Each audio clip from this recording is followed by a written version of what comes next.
ಆರಂ ಸುದ್ದಿ ಕನ್ನಡ ಸುಸ್ವಾಗತ. ನೀವು ಆರಂ ಸುದ್ದಿ ಕನ್ನಡ ವೀಕ್ಷಿಸುತ್ತಿದ್ದೀರಿ. ಬೆಳಗಾವಿ ಜಿಲ್ಲಾ ಅಥಣಿ ತಾಲೂಕಿನ ಹೊಸಟ್ಟಿ ಗ್ರಾಮದಲ್ಲಿ ಒಂದು ದುರಂತ ಘಟನೆ ಬೆಳಕಿಗೆ ಬಂದಿದೆ.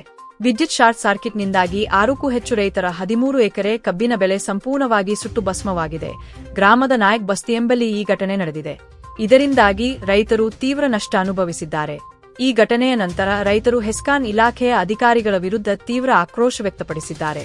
ಅಧಿಕಾರಿಗಳ ನಿರ್ಲಕ್ಷ್ಯದಿಂದ ಈ ಅಪಘಾತ ಸಂಭವಿಸಿದೆ ಎಂದು ಅವರು ಆರೋಪಿಸಿದ್ದಾರೆ. ಘಟನೆ ವರದಿಯಾದ ತಕ್ಷಣ ಅಗ್ನಿಶಾಮಕ ದಳದ ತಂಡ ಸ್ಥಳಕ್ಕೆ ತಲುಪಿ ಬೆಂಕಿ ನಂದಿಸಲು ಪ್ರಯತ್ನಿಸಿತು. ಆದರೆ ಆ ಹೊತ್ತಿಗೆ ಬೆಂಕಿ ತುಂಬಾ ವ್ಯಾಪಿಸಿದ್ದರಿಂದ ಬೆಳೆಯನ್ನು ಉಳಿಸಲು ಸಾಧ್ಯವಾಗಲಿಲ್ಲ. ಈ ಘಟನೆ ಅಥಣಿ ಪೊಲೀಸ್ ಠಾಣೆ ವ್ಯಾಪ್ತಿಯಲ್ಲಿ ನಡೆದಿದೆ.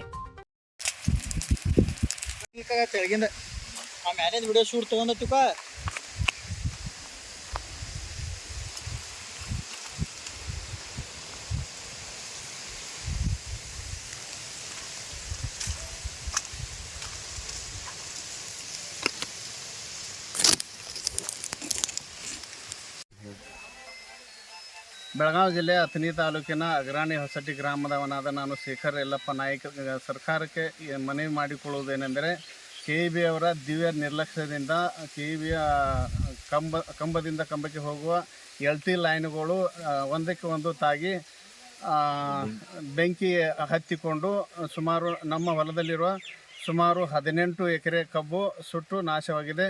ಇದಕ್ಕೆ KEB ಅವರ ದಿವ್ಯ ನಿರ್ಲಕ್ಷ್ಯವೇ ಕಾರಣವಾಗಿದೆ. ಇದಕ್ಕೆ ಸರ್ಕಾರದವರು ಮತ್ತು KEB ಅವರು ಕಾನೂನು ಪ್ರಕಾರ ಸರಿಯಾದ ಕ್ರಮ ಕೈಗೊಳ್ಳಬೇಕಾಗಿ ತಮ್ಮಲ್ಲಿ ವಿನಂತಿ.